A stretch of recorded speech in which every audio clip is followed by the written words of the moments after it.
Perfect. So welcome to this webinar that it's part of the European Union funded International Urban and Regional Cooperation Program. This webinar is addressing climate change, accessibility, and social inclusion through the transformation of urban public spaces. I'm Susana Arellano, Sustainable Urban Development Expert in the IURC North America program. And as a reminder, this session is being recorded and will be available to all attendees. If you have any questions, please add them to the Q&A box by clicking the bubbles icon at the bottom of your screen. The panelists will be answering them either live or in that box.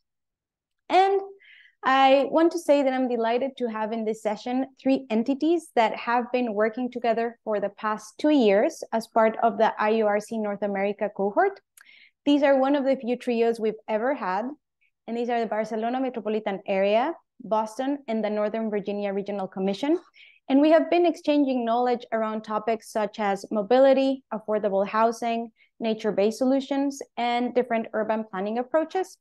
The idea of having this webinar arises from the projects we visited during the trips to Barcelona, Boston, and Arlington County, and the conversations we've been having in relation to the importance of public space and the challenge we face as urban planners to create spaces that address the effects of climate change while making them more accessible and positively impacting communities.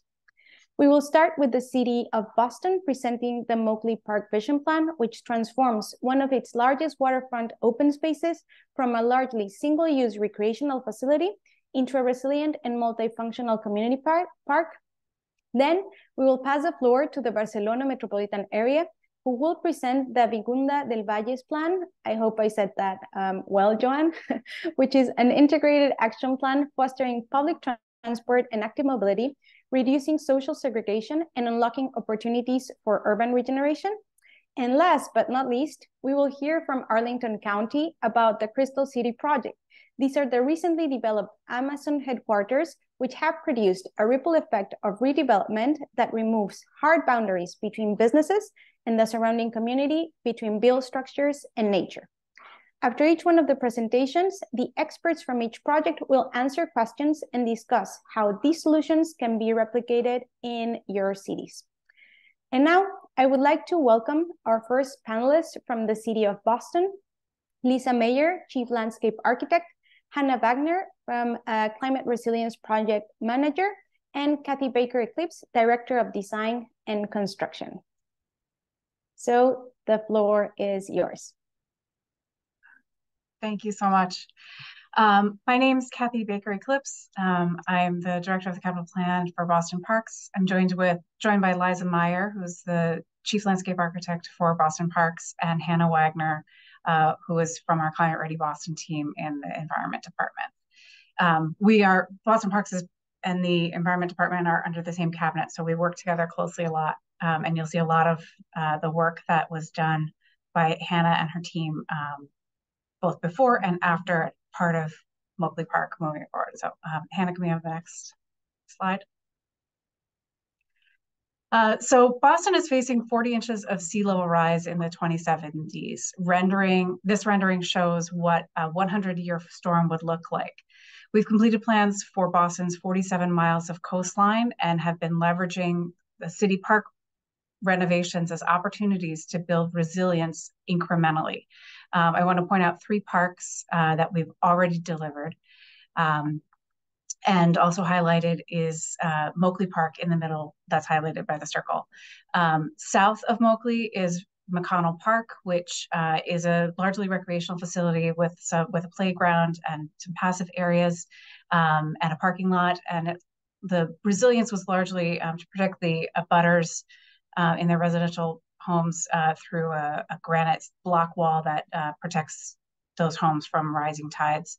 At Langone Park in the north end, we built a secondary seawall behind the existing gravity seawall that dated back to the late 1800s, and raised the site in order to protect it from the rising seas. And what you can see people are sitting on is actually the seawall is clad by a stadium seating, which really gives these beautiful views out into the harbor. And we've also completed Martins Park, which was dedicated to and built in honor of Martin Richard, who was the youngest victim in the marathon bombings in 2013. This is a large playground, but is also right on the water, and there is a flood pathway through the middle of this park as well. So all kinds of different sites have different issues at each of them. If we can move on to the next one. Next slide. So today, this is a site at Moakley Park. This is a photo of Moakley Park. Today, we're already seeing more flooding from storm surge, from king tides, and shown here from intense rainfall events. This is showing the stormwater flooding that already exists in some of our major storm events. Next. So Moakley Park is highlighted in about the top middle of the slide. It is a significant pathway in the city to during these major storm and increasing rising tide events. Directly adjacent to Moakley are two BHA developments, which is some of our affordable housing developments, which house over 1,700 low-income families. Mary Ellen McCormick is in the early stages of a comprehensive renovation and is expected to house 3 times as many families in the future. Liza's going to talk a little bit more about this in a couple minutes. So the blue is showing what a 40 inches of sea level rise and 1% storm event looks like. It impacts neighborhoods. It, in fact, impacts over 3,500 people today. And it also impacts major infrastructure and emergency shelters that are surrounding the site and deep into the neighborhoods. So these types of graphics illustrate not only how many people are affected, but also how much of our infrastructure will be impacted and how this work really is crossing multiple jurisdictions. Early on, we started conversations with other departments on how we were going to tackle this problem as a city. Next. So the Moakley Park design, being one of those major pathways, we approached the design in layers. One important layer was the continuance of active recreation on the site. It's currently one of the largest recreational facilities in the city, and the site itself is over 60 acres. Resiliency was also an important layer.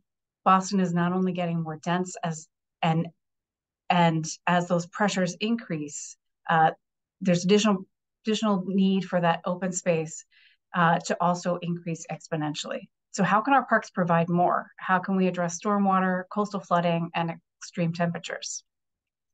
The people are another important component.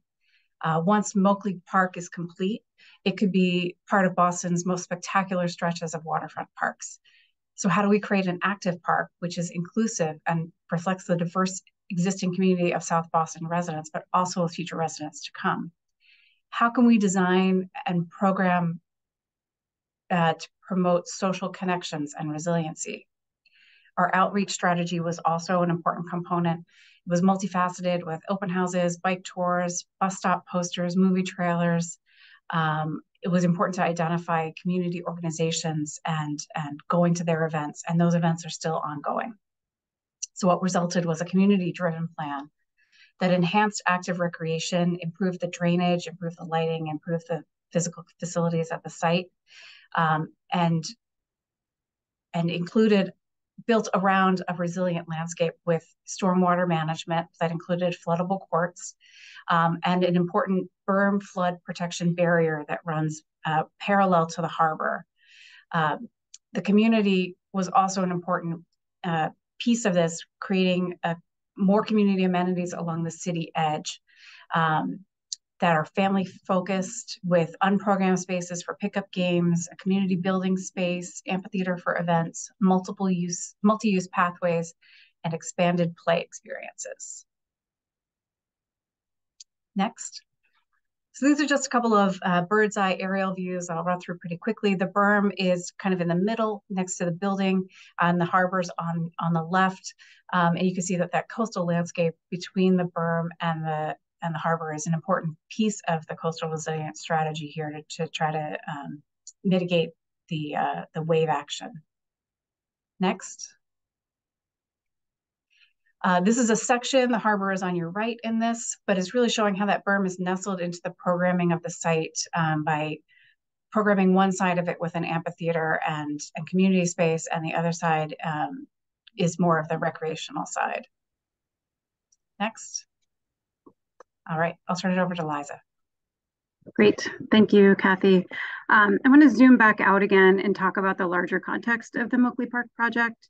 So the investments are driven by more than just the need to close this particular flood pathway. As noted previously, Moakley is the city's largest waterfront park, and its central location allows for easy access from downtown, from multiple MBTA red line stations, as well as access from inland neighborhoods like the South End, Roxbury, and Dorchester, all of which are quite dense and benefit from the increased green space that access to Moakley provides. And Moakley is also a key link in the city's larger open space network, as shown here. Another city-led project that is just launching now is transportation-oriented work to reimagine Columbia Road as a green connector from Franklin Park to Moakley Park, which will complete Frederick Law Olmsted's vision for the Emerald Necklace Park system. So that link is shown in sort of the lighter green between the large diamond-shaped park in the middle of your screen and Moakley that has the concentric circles around it. Next slide. Moakley sits amidst several areas in the city that are undergoing redevelopment, from low-density residential uses to much higher density mixes of commercial, lab, and residential uses. All of these sites shaded in red and orange are undergoing redevelopment of some sort. And over the course of the coming years, we will see the population around Moakley Park potentially double, maybe even more so, depending on the trajectory of some of these developments. As Kathy noted, immediately adjacent to the park are two of the city's largest public housing developments, both of which are seeing investment in redevelopment to better serve current residents and provide additional units. And all of this positions the park to be an increasing resource for the neighborhoods and has us considering the economic impacts and value creation of these park investments. Next slide. As we've worked with the community throughout the planning and design process, we've repeatedly heard how important it is for us to prioritize park maintenance and operations while we make these capital investments. So with this in mind, we've been working with James Lima Planning and Development as a consultant to help us explore different funding strategies and imagine partnership opportunities that could benefit the park. Another key partner in this work has been the nonprofit Boston Harbor Now, who's been working with us on park programming for many years. So we spent time exploring funding structures like a park improvement district, on-site revenue generation or earned income opportunities, and other potential funding structures. And at the same time, the city of Boston is making significant public investment, not only in the capital improvements, but also public investment to improve maintenance support at Moakley Park, specifically through building an on-site park maintenance facility as part of phase one. So while we're doing that, we also want to develop a formal relationship with an operational partner at the park to help sustain the community involvement we've built over the planning and design process so far and support the year-round programming that the community has asked for. So ultimately, we see Moakley Park as being a very strong public-private partnership model for the city. Next slide.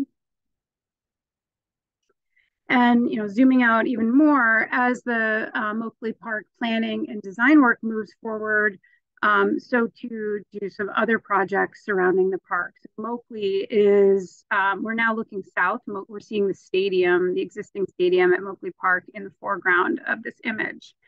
So the State Department of Transportation and Department of Conservation and Recreation share jurisdiction of the roadway networks around the park, and they're advancing projects to improve Kosciuszko Circle, which is right here at the south of the park, as well as Morrissey Boulevard, which is another near-term critical flood pathway that extends south through the city, as well as Day Boulevard to the east of the site.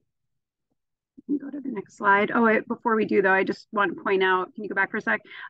This site is a major redevelopment site immediately adjacent to the park. So we're going to look at that in the next image just for orientation. Next. So that site there is a 36-acre development site called Dorchester Bay City, which sits immediately to the south of Moakley Park. Recently, it received approval from the Boston Planning and Development Agency for its master plan, which proposes over 6 million gross square feet of development of commercial, lab, and residential uses across 21 buildings on these 36 acres. In addition to that, the project will bring another 2,000 residential units, as well as about 8 acres of open space within the development site itself. The Dorchester Bay City project is something we've been working closely with since it first emerged a couple of years ago. And as they received approval for their master plan, they have made a commitment to providing over $20 million in maintenance and operational funding to Moakley Park over the next 20 years as their project builds out, which is also the sort of the time frame for the build out of the park. So we're hoping that as the park needs ramp up, so do external funds helping to support maintenance and programming on site. So one of the essential components of the coordination between the Dorchester Bay City site and Moakley Park is figuring out the flood barrier alignment between the two sites. So I'm going to turn it over to Hannah to provide more detail on that. Great. Thanks so much, Kathy and Liza, for that overview. I'm just going to wrap up our presentation by saying a couple quick words about sort of this district scale flood protection challenge in this specific context and also in the city as a whole. So as we saw earlier in the slides, unfortunately for us, the flood pathway does not follow the jurisdictional boundaries of land that the city owns. If it did, might be a bit easier for us to tackle all of these coastal resilience challenges. But in fact, 16% of the shoreline, 47 miles of shoreline that the city of Boston has are owned by the city. And then 50% of the shoreline is controlled by the state, with 30% private ownership and then a very small percentage federal. So one of our big challenges is kind of moving beyond land just that the city controls to really implement these coastal district scale flood protection systems holistically. And so in this specific context, we're thinking about connecting the protections that have been designed and planned for Moakley Park to the private development, Dorchester Bay City to the south, and then also, connecting and closing that flood pathway in the north. And that implicates two parcels of land that are controlled by the state, so the Department of Conservation and Recreation, and then the Massachusetts Water Resources Authority own those two parcels of land. There's also a whole lot of important infrastructure there, like a head house that MWRA controls, state police facility, ventilation, and a whole lot of subterranean infrastructure that makes this kind of a challenging planning context. And so in order to really fully close that flood pathway, we're focused on really tying all of these protections together. And so to that end, we've received a grant from the federal government, the Federal Emergency Management Agency, really thanks to Boston's congressional delegation, which helped secure these funds. So a total of almost 2.2 million when it includes the city's share to work with their state partners to design the flood alignments in the areas north and south of the park to really fully close this flood pathway. And so this is going to happen over a 2 to 3 year period. It's going to need to tie in with what's planned at the park itself and then the ongoing developments at Dorchester Bay City too. So it's really a question of kind of putting all of these puzzle pieces together to have a cohesive system. We're hopeful that this will also really be a model for working together with the state and for the city to really partner with the state to design on state-owned land. Given that this is not unique, there will be other areas in the city where this will be kind of a similar challenge of putting all of these parcels together. So in this image here, you can see, looking south here, the connections that are possible between the park and the Dorchester Bay City development. There are some questions about how to protect all of this infrastructure, how to tie in a way that is cohesive and doesn't create barriers, makes the system holistic. So here's another view. Here's the park itself, and then there's sort of the northern element and the southern element. So these two are part of one project, although the parcels are not necessarily touching. So again, a lot of stakeholder involvement, a lot of important partners within the state and within the city. And so that project is really just getting underway now and will be an important part of this overall coastal resilience context. And that's it. Thank you. Thank you so much, Kathy, Lisa, and Hannah. I don't know if there are any questions from the audience. There are, feel free to raise your hand and we can either read your question from the Q&A box, the chat, or you can also ask out loud.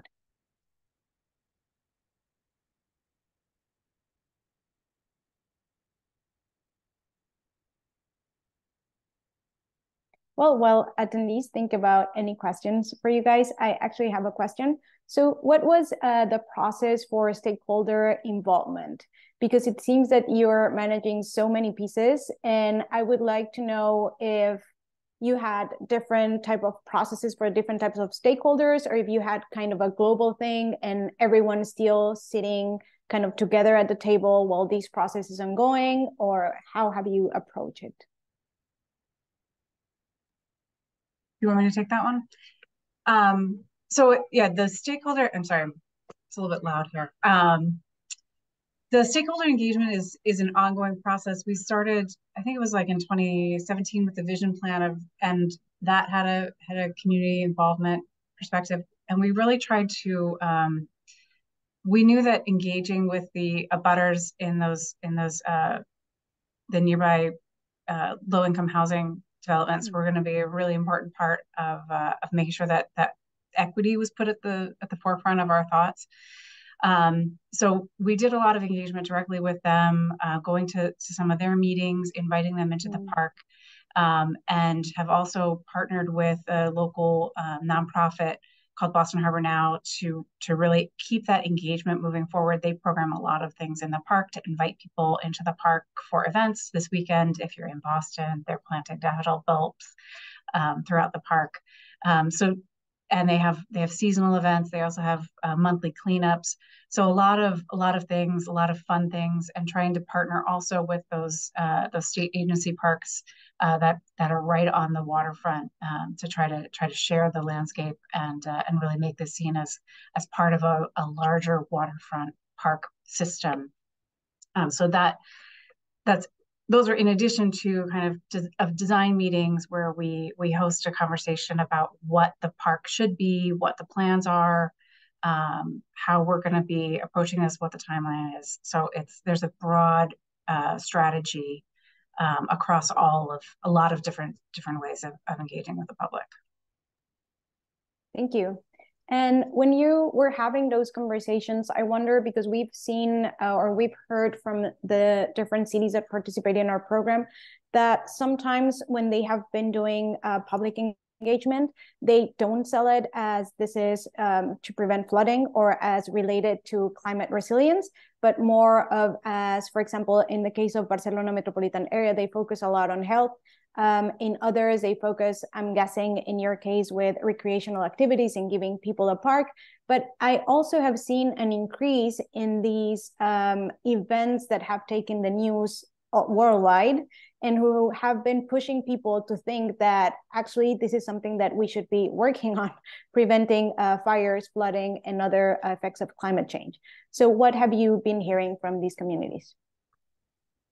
Yeah, I think it's part of a larger conversation that we're all having across the city, across, lots of different departments are talking about it, and it's part of our, what we're doing in the Parks Department is clearly just one part of what the city does as a whole. At some of our mayoral events, we have a mayor that is very interested in climate change, very interested in protecting the city, and we have a Green New Deal. So it's definitely part of the conversation. And this is one way that the city is going to protect people who really can't protect themselves, right? If you live next to a park that is vulnerable to climate change and that's going to impact your home, you alone can't help it. The city has to, we have to all work together. And the city's using those city resources to help keep people in their homes. So that we don't start having climate refugees in our own city. So it's part of the broader conversation that the city is having as a whole with the community. And it's something that you can point to directly, like, how the field is wet when you are going, that's not just the heavy rain we had last night is that there's nowhere for that water to go because the sea, the harbor is rising as well, or the groundwater is so saturated. So it's evident today that the city's climate is changing. For sure.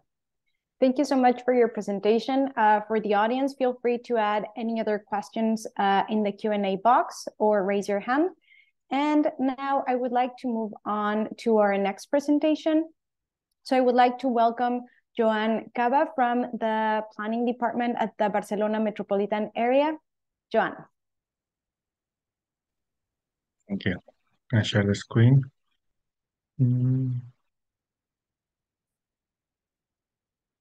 Yeah, can you see it? Perfect. Okay. Thank you very much for having us. And yeah, I would like to say to emphasize that here in Barcelona is still summer. So we only have had 1 day and a half of autumn, and that is extremely related to the topic today, no? Is climate change. And as the previous presentation said, that it's an integrated approach of many departments that work together, and it's one of the topics that we show you today. We will focus. My presentation is going to be focusing rethinking mobility infrastructure. But first of all, I'm going to start with AMB just very quickly. AMB is a Barcelona Metropolitan Public Authority. It was created by law in 2010 and has these competences that makes a very good stakeholder to approach this climate change, because we have territory, we have environment, housing, transport, mobility, economic and social developments, and international relationships. So many departments that can work together to face this topic. And we focus in urban planning, that Xavier Mariño is the director. We have these 4 main competences. The first one is we update the information on regional studies, so we maintain the baseline information for the whole metropolitan area. We also are drafting the Metropolitan Urban Master Plan, and I want to talk you a little bit today. It was initially approved on March this year. We also have the competence in urban planning and urban development discipline. Okay, about the metropolitan area, it's 3.2 million inhabitants with 36 municipalities and 636 square kilometers. The density is quite high. It's 5,100 inhabitants per square kilometer. It's slightly the same density as Boston City, but if we compare Boston City with Barcelona City, Barcelona is 3 times denser. And also it's worth to say that all the population only occupies the half of the territory. Half of it it's open spaces for forest, mountains, and so on. So this 5,000 is concentrated only in the half of this territory. So just a little bit of context. The big expansion of the metropolitan area happened on the mid 20th century, and it's when the highways were designed. The main idea was to connect the whole metropolis by segregated routes. We were very good at that, and we built almost all the highways that were planned. But we didn't do it in an integrated way, so we can see many overlappings of different mobility infrastructure that creates a lot of externalities, and as you can imagine, noise, pollution, so on. And we have the municipalities themselves have been working very hard in the city centers, but what's happened in the metropolitan scale, no? Here we can see different municipalities, one next to the other, but in the middle are the mobility infrastructure that makes barriers, but not only barriers, sometimes the junctions between these highways are bigger than the municipalities itself. So this is not our model. The model that we are going is to have a more human scale metropolis for everyone. That means that we have to change this model. And AMB has been working in different projects to achieve that already. I'm going to present two very quickly. One has been done for the integration of C245. It's a 12 kilometers road that has been converted from a road to a metropolitan avenue, prioritizing public transport and active mobility. And you can see the reduction of the space for the cars is significant. And this was made by the public department of, and now it's this metropolitan bike neighbor, BCVia, that is made by the transport department, and one of the main responsibles, Silvia Casorran, is hearing us, so hello to her. And this network is going to structure the whole metropolis by connecting the local bike infrastructure to the other municipalities. So you can go from one municipality to another by bike. That still today there are some places that it's very hard to do that. And also mobility exchange hubs, working next to the stations to have bike sharing or bike park and rides to enhance the exchange mobility.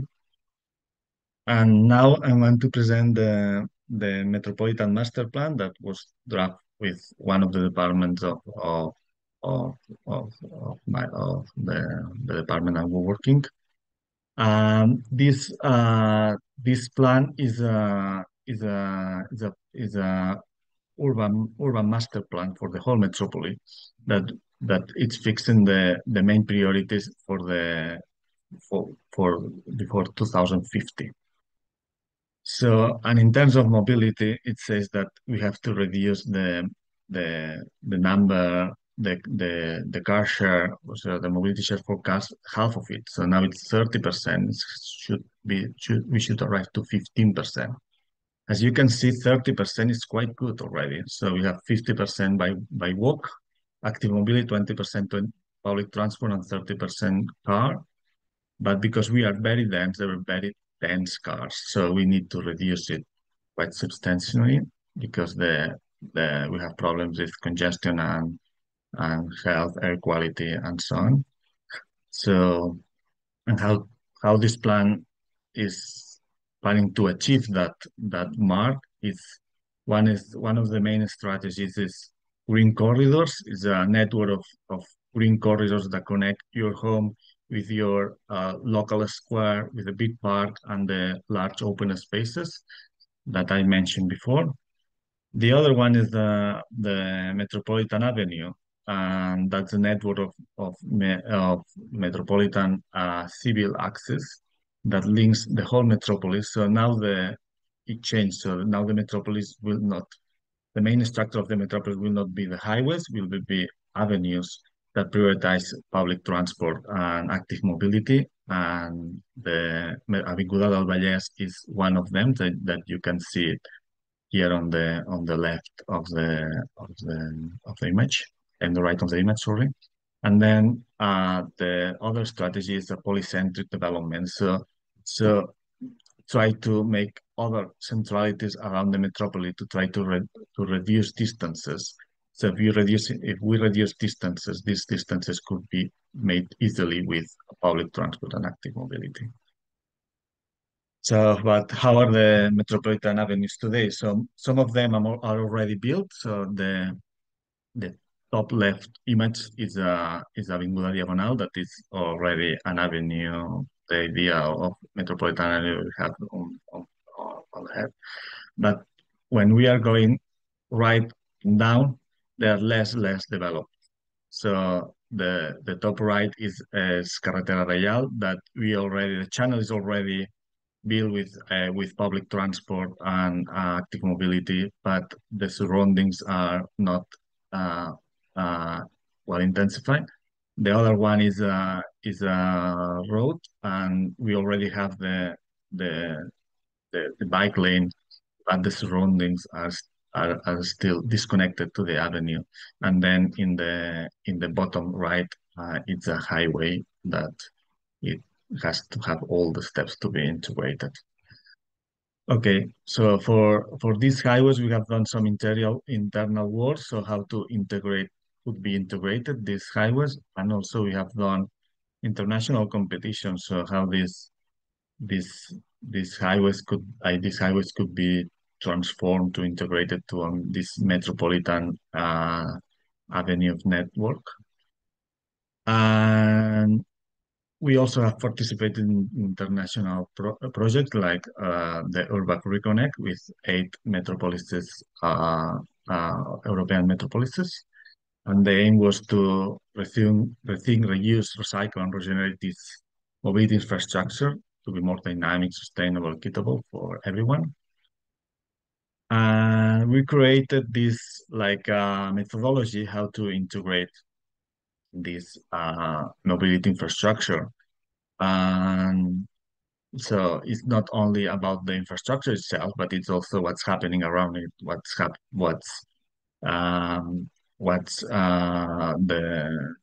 the greenery and so on. So it's many things that you need to tackle and how to do it the way that you should do it. And so it's a very comprehensive guide that we applied here in Avinguda del Vallès. That's what I wanted to talk today. It's quite a large introduction, but the avenue itself, it's an avenue that it's now it's a road and 150 that connects 4 municipalities. You can see it on the left side of the image, and this road changed the character. We have more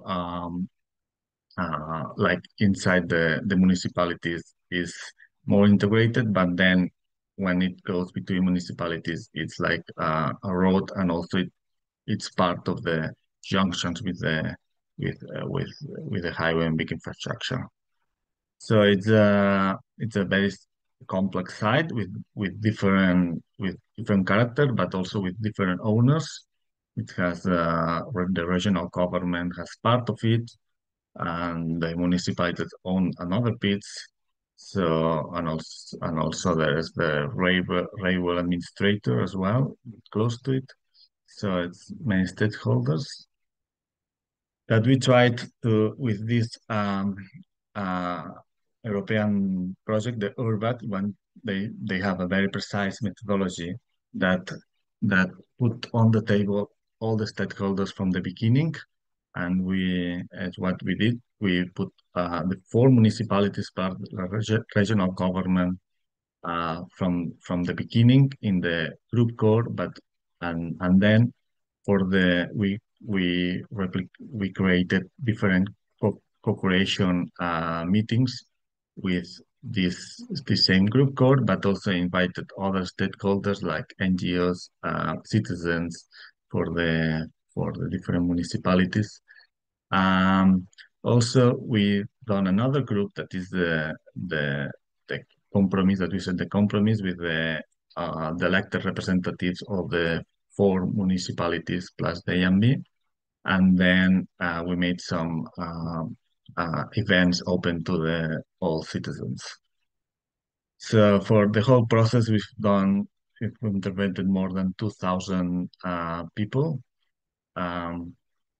With all the different type of meetings that we've done, and we created a shared diagnosis that's very for us it's very useful, because when you agree where are the problems, it's more easier to find solutions. So here you can see it's so more greenery, connect both sides of the road and so on. So we have created these visions. we have to have an avenue, connecting avenue, friendly, inclusive, healthy, and a metropolitan avenue. And we created this logo, Avinguda del Vallès, that has become very popular in the area. So which are the urban strategy? We have four kind of strategies. One is the avenue itself, the orange, that it's to rethink the avenue, the corridor, the infrastructure itself, but not only the infrastructure, is the what's filling it, and which are the buildings that are facing it, and the spaces that surround this infrastructure. Then the other urban strategy are the centralities. There are two metropolitan centralities, and then some local centralities all around the avenue. Then there are 15 transversal corridors that will help to link both sides of the avenue to the territory that is in both sides. This is very useful because it's the road for many years has been a barrier, and now we want to become a place that people meet. So for social communities, so these transversal corridors connect the whole municipalities to this metropolitan avenue, and then the three green corridors that are the three rivers that cross the site. So this is the main strategies that I already described, and then we made this very deep description how which actions we should take to develop each of these strategies, and who is the responsible, which are the main risks, and which one should be done after the other one, or which one could be done in parallel to make to have this comprehensive integrated action plan for integrate the infrastructure. So, but the citizens need to see that the change is made from day one. So we did we closed the road for two times during the drafting process, and we showed that this was a space for the people. So it could be a good space for the people, not only for cars. And I want to highlight this photograph that is there are the four municipalities in one state, saying to the people that this will be a priority for the four municipalities to work in this project. This was my last slide, but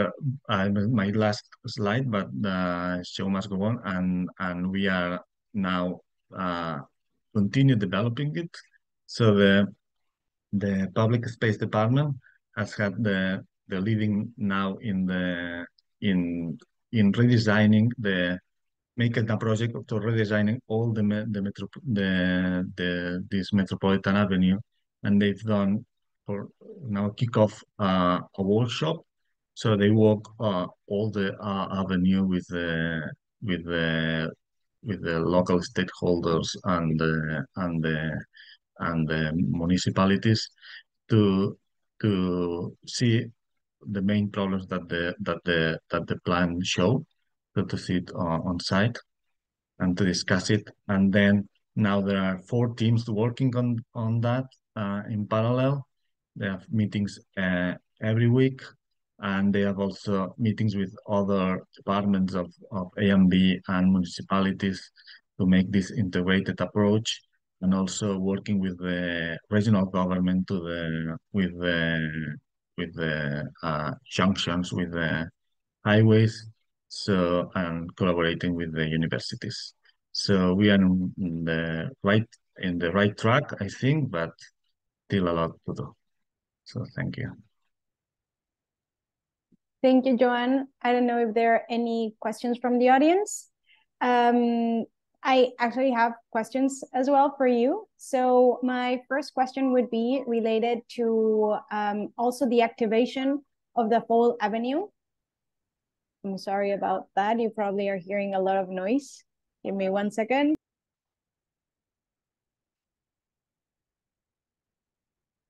Okay, I think the ambulance has gone by. So I wanted to ask you, because I heard, for example, from Boston, that they were working with private-public partnerships to activate the space and to make sure that it was not only a successful redevelopment, but they actually kept on going and active throughout its lifetime. And you said we need to start showing the people that change is up from day one. And you started having all of these events throughout the avenue, trying to get people to think what this avenue could be, aside from just connector of used by cars and private vehicles. So how are you creating these events or involving people creating them? Is it the municipalities themselves that are organizing these, or are you also doing private-public partnerships? Okay, for this specific event that I showed in the presentation, they were organized by as a part of this European project, and were organized by the who was the project coordinator, that as Ana Majoral with Judith Recio, and then Mikel Berra that is here also, that now is in Boston, so the US, and they will do they were organized together with the municipalities itself. So the idea was to close the road and then allow that the people fill the road with activities. So we invited so NGOs from the area, with that they could show what they are doing, or we invited local businesses to organize some activities as well. So there will be, for example, from the local community, there will be people dancing or this kind of things. And also we use some of the school programs that so school program that we have at AMB. So put it there. So for example, a program about so learning how to go by bike. So we put a place there so the kids can grab a bike and make like a circuit over the. So we try to combine what with the help with the municipalities, what's going on in the municipalities, so the people, the municipality itself can fill in with activities, but also some activities at the metropolitan level, so we combine both. Thank you. And something that really stood out for me was the process of these. So not only talking about what these will be, but how you mentioned that you've had input from many different groups. You talked about a competition that you made locally, about an EU group of different cities, and about URBACT, and how having these discussions with other cities around the world and municipalities has been really valuable into identifying how to best approach the project that you want to do. And it was very gratifying to see the latest exchange right now in the chat between Kat and Sylvia, mentioning about BCBox. And so I just want to mention that in the end, that's what we are here for. We think that it's much better when cities work together and discuss these problems, because you will realize that it helps you have a clear vision or have new ideas about how to approach these challenges. And so feel free to reach out to us if you want to connect with any other cities to exchange knowledge or to get feedback about your projects. And thank you so much, Joan. It was a great presentation. And I would like to give now the floor to Dimitra and Joan from the Arlington County about the Crystal City project. Thank you. Thank you, Susanna, and thank you, Boston and Barcelona. I apologize in advance. I have come down with the flu for our European participants, la grippe. So I'm a little foggy today and my voice is off. Joanne Gabor and I are going to talk about climate change, accessibility, and social inclusion, going from the parcel or building to the campus to very quickly the corridor and community scale. Okay, sorry.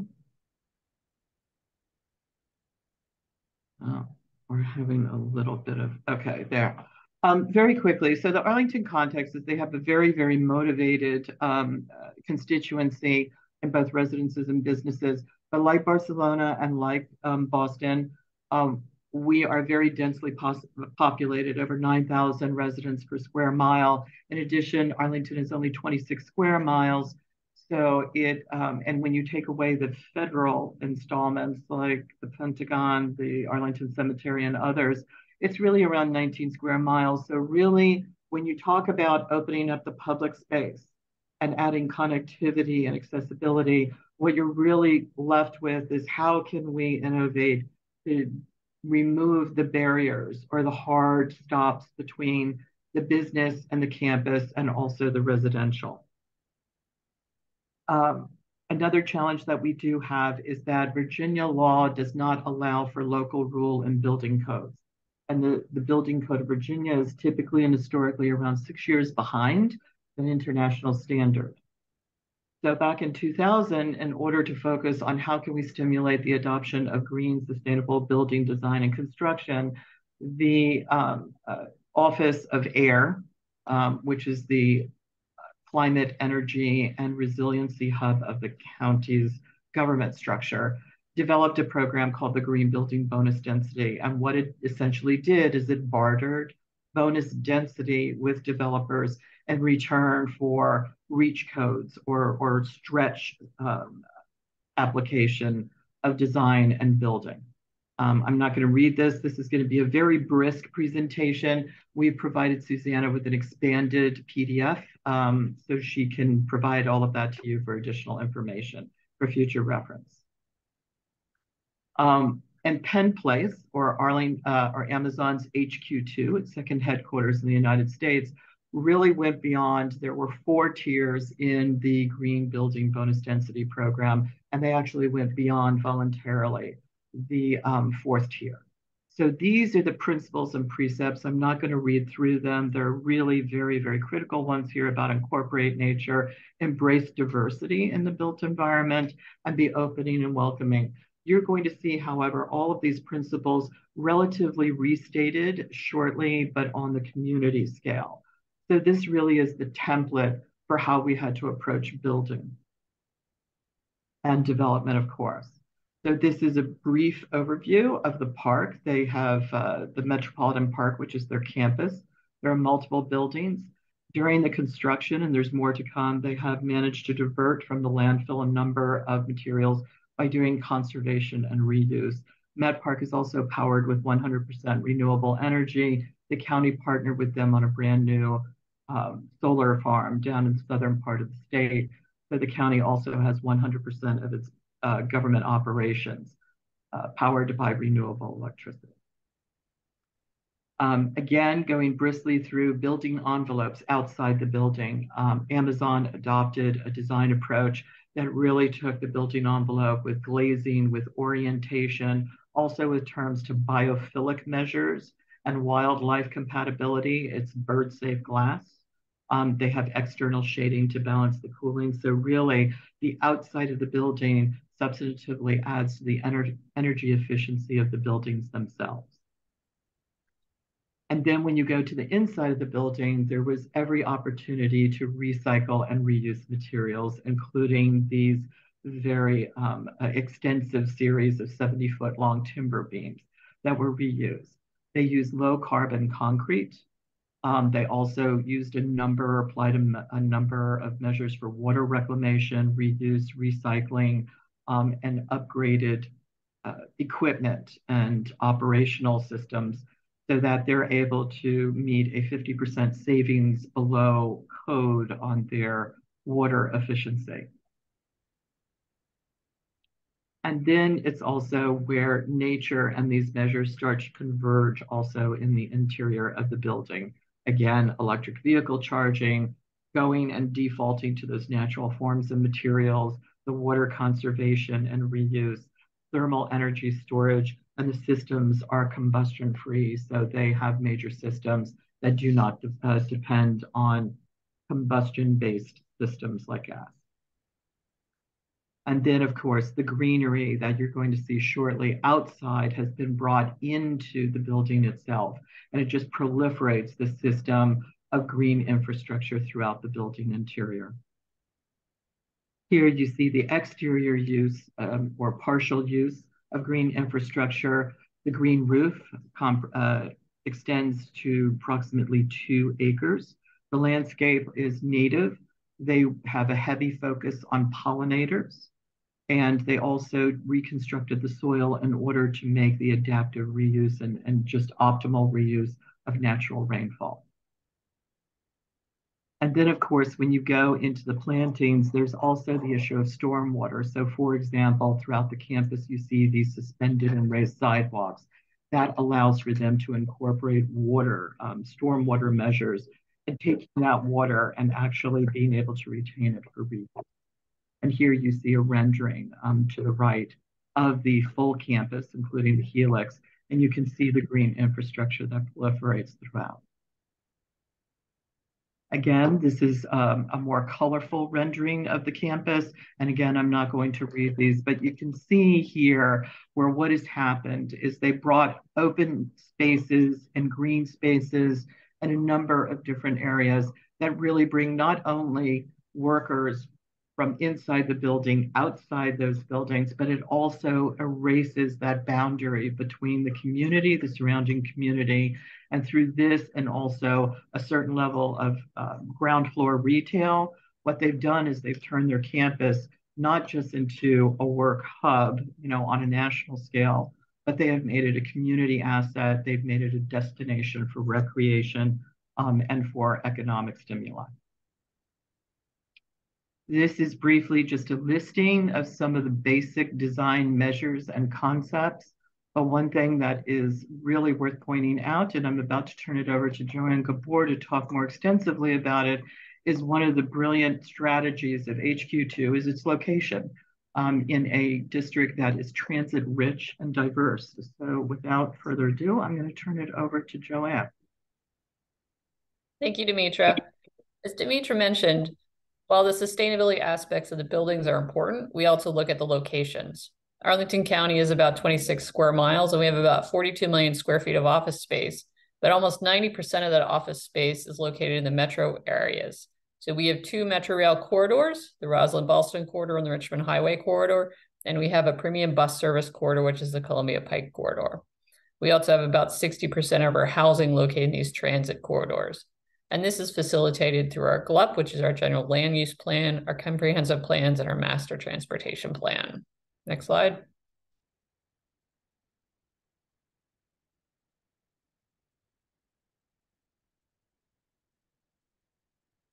And as we look at the county, we look at the transportation options because not everybody wants to drive. Not everyone chooses to drive. We also want to make sure it's sustainable for individuals to get to and through the area and using public transportation, active transportation, as other individuals have talked about. While we do have over 1,000 miles of streets, more importantly, we have 12 miles of metro rail, which includes 11 stations on 4 different rail lines. We have a VRE commuter rail stations. We also have a metro bus route, which include routes that go across the entire DC area, but we also have our own bus system. We also have over 100 bike share stations, which is a docked bike share system. 2,300 shared micromobility devices, which are scooters, which are very popular with folks in Arlington. And these can all be used not only just on our streets, but over 50 miles of multi-use trails and 40 miles of bicycle trails. And in addition, and we don't want to forget about the extensive network of sidewalks, because while everyone is a pedestrian at some time. Not everyone has to be a driver. And we want to make sure that individuals have those choices to get to an area and through an area by their proposed means that they prefer.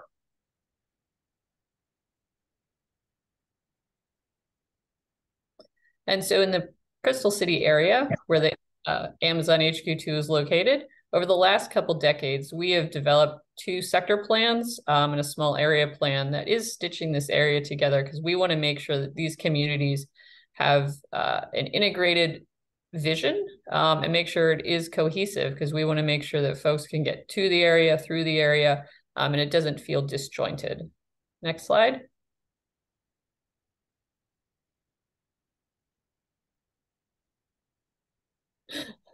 I apologize. It is just not working. There we go. Sorry. So the 2 sector plans that are adjacent to the Amazon headquarters, what we're looking for is balancing the uses. We want to make sure we have that 18-hour environment with office, retail, residential, hotels. We want to make sure we are looking at this holistically to make sure you don't have any missing areas and folks can get to and through this area. And folks want to hang out. They want to be in the streets, just like other folks have been talking about closing the streets, making sure people have recreation activities, they have green space, not a place that you just feel like you're walking through, but a place you choose to walk through and places you choose to walk to. Figuring out how folks are going to get there. Again, not necessarily using a car, but are they going to bike? Are they going to walk?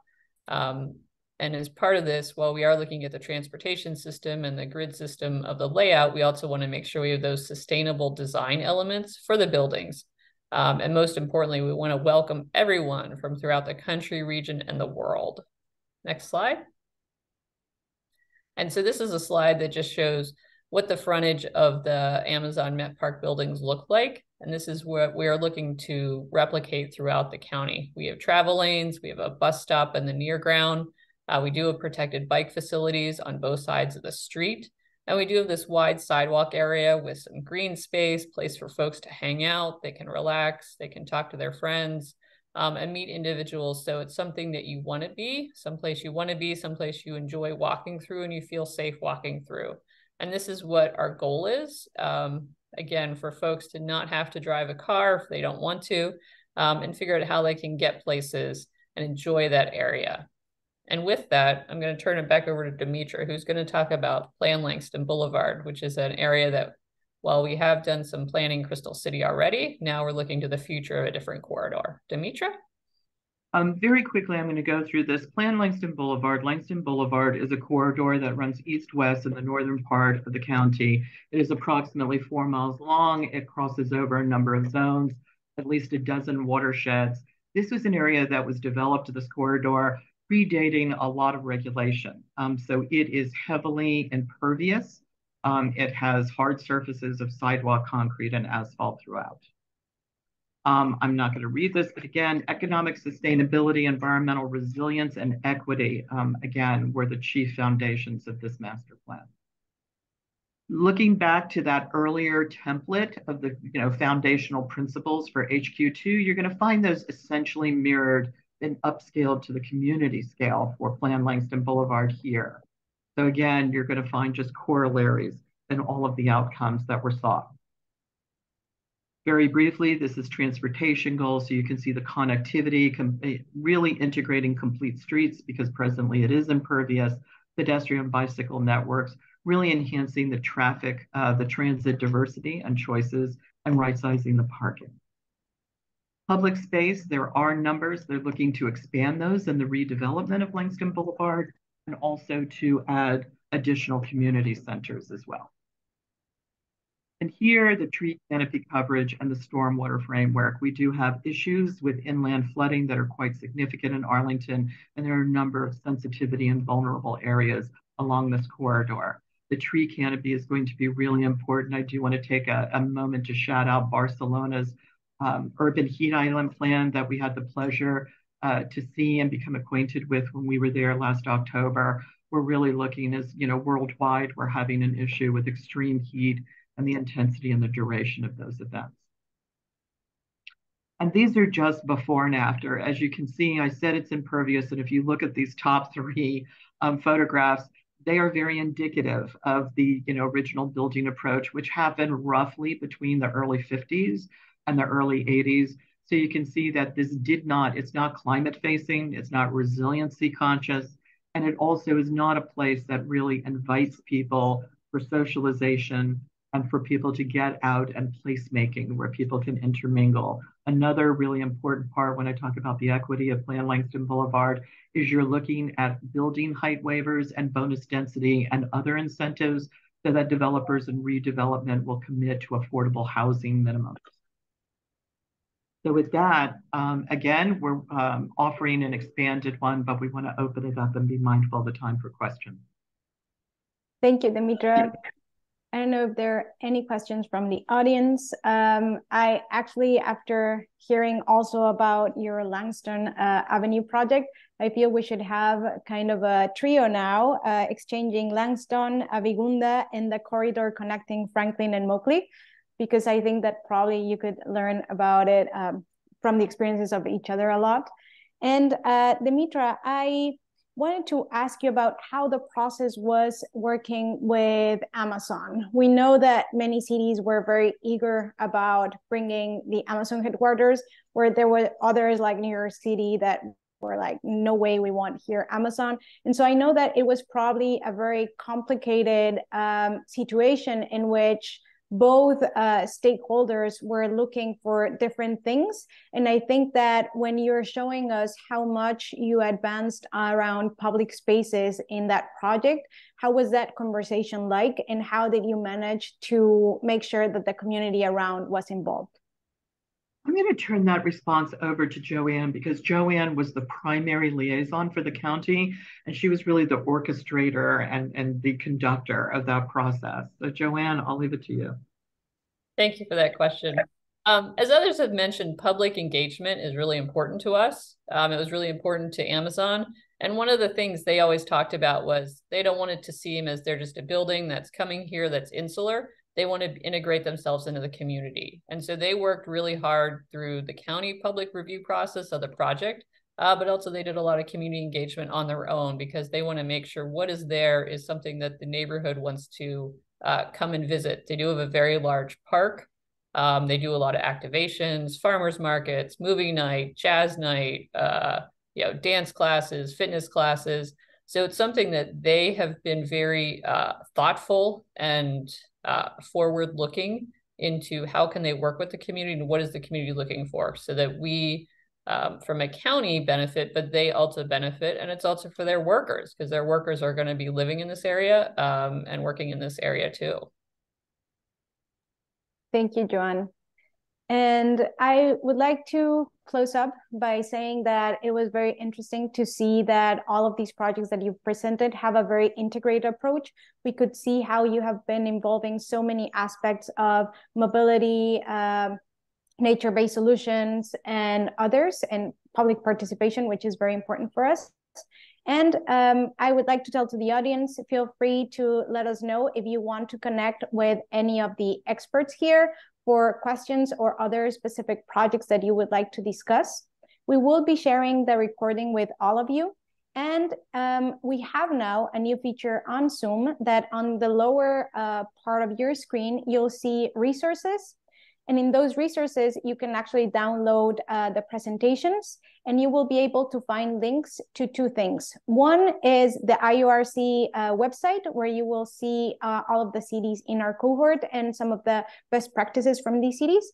And also, last but not less important, a survey, because we would like to improve these sessions for you so that you can make the most of it. So we'll put the link to the survey also in the chat, and we would really appreciate it if you could take 1 minute to answer it. So thank you all for joining us today, and I hope you have a great rest of your day. Bye.